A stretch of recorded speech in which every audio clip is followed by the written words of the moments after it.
PJJ.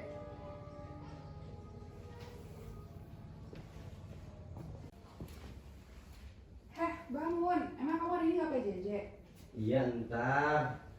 Bangun. Bangun, Iya. bangun. Iya, entar. Ya udah deh, nggak apa-apa. Asal kamu jangan sampai terlambat PJJ ya. Iya. Makanan ada di bawah. Iya.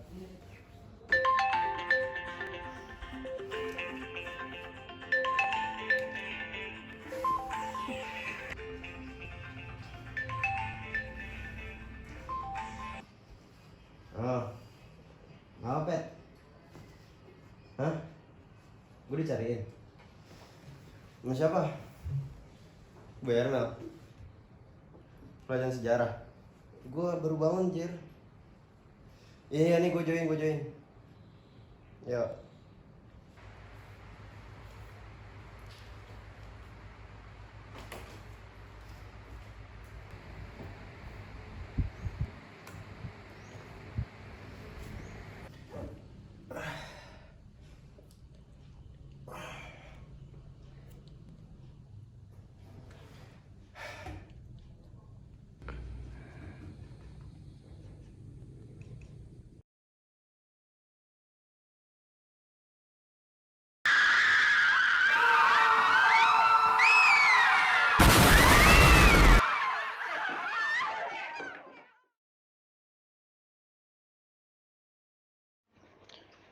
Berakhirnya Perang Dunia Kedua di Asia Pasifik ditandai dengan perintah sekutu agar Jepang menyerah. Hal pasti yang mempengaruhi kekalahan Jepang adalah dijatuhkannya bom atom pada 6 Agustus 1945 di Hiroshima dan 9 Agustus 1945 di Nagasaki.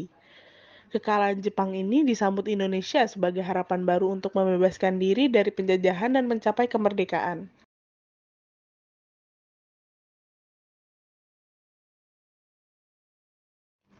Wikana sebagai perwakilan golongan muda bersikeras untuk membujuk Soekarno memerdekakan Indonesia.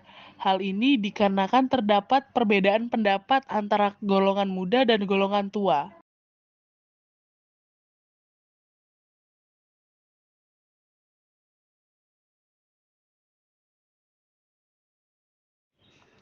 Wikana kembali bersama Darwis, dibantu dengan petugas keamanan yang menjaga kediaman Soekarno.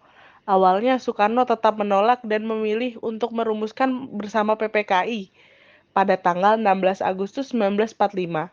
Namun akhirnya melalui beberapa pertimbangan, Soekarno mengiyakan dengan syarat Fatmawati dan Guntur ikut ke Rengas Dengklok.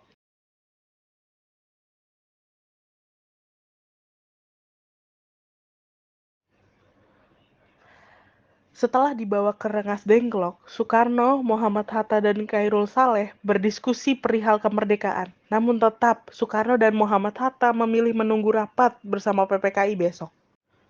Subarjo menjemput Hatta dan Soekarno kembali ke Jakarta. Di sini, Soekarno menemui Gunsenkan Mayor Yamamoto bersama Laksamana Maeda untuk membicarakan kemerdekaan. Namun, hasilnya nihil. Soekarno menemukan bahwa Jepang tidak ingin membantu kemerdekaan Indonesia dan akan memerdekakan Indonesia esok hari. Mengetahui hal tersebut, Hatta, Subarjo, dan Soekarno kembali ke rumah Laksamana Maeda dan meminta izin untuk membuat naskah proklamasi di rumahnya. Laksamana Maeda mengizinkan mereka untuk membuat di dapur dan mengizinkan mereka untuk beristirahat. Di sini mereka merumuskan sampai terbuatlah teks proklamasi.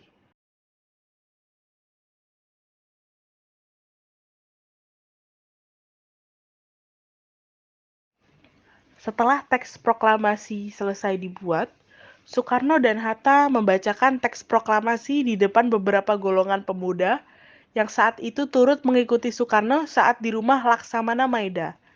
Para pemuda setuju dan beberapa seperti BM Diah menggerakkan para pemuda lainnya untuk menyebarkan berita kemerdekaan ke seluruh penjuru Indonesia.